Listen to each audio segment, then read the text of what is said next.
ரஜினியை பார்த்து வளர்ந்தவர் தான் நடிகர் விஜய்.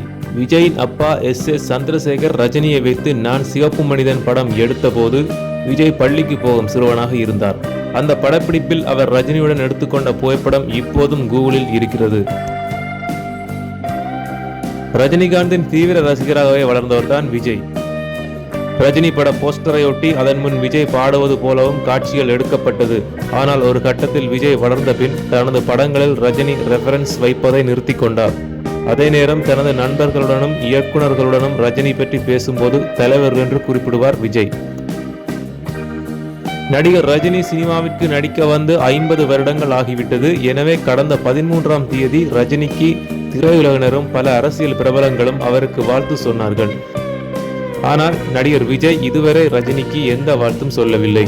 ரஜினி சினிமாவிற்கு வந்து 25 ஆண்டுகள் ஆன போது அது தொடர்பாக வாழ்த்து செய்தியை வெளியிட்ட விஜய், தலைவா, திரையுலகில் நீ கால் பதித்து இது 25வது ஆண்டு. உன்னுடைய 50வது ஆண்டு திரையுலக வாழ்க்கையிலும் இதே போல் பூச்செண்டு கொடுத்து மகிழ இறைவனை வேண்டுகிறேன். பிரியமுடன் உங்கள் ரசிகன் விஜய் என வாழ்த்து சொல்லியிருந்தார். அந்த போஸ்டரை இப்போதும் பலரும் பகிர்ந்து சொன்னது என்னாச்சு விஜய், ரஜினிக்கு இதுவரை நீங்கள் எந்த வாழ்த்தும் சொல்லவில்லையே என கேள்வி எழுப்பி வருகிறார்கள். நன்றி நண்பர்களே. இது போன்ற சினிமா தகவல்களை தெரிந்து கொள்வதற்கு எங்களுடைய யூடியூப் சேனலை சப்ஸ்கிரைப் செய்யுங்கள்.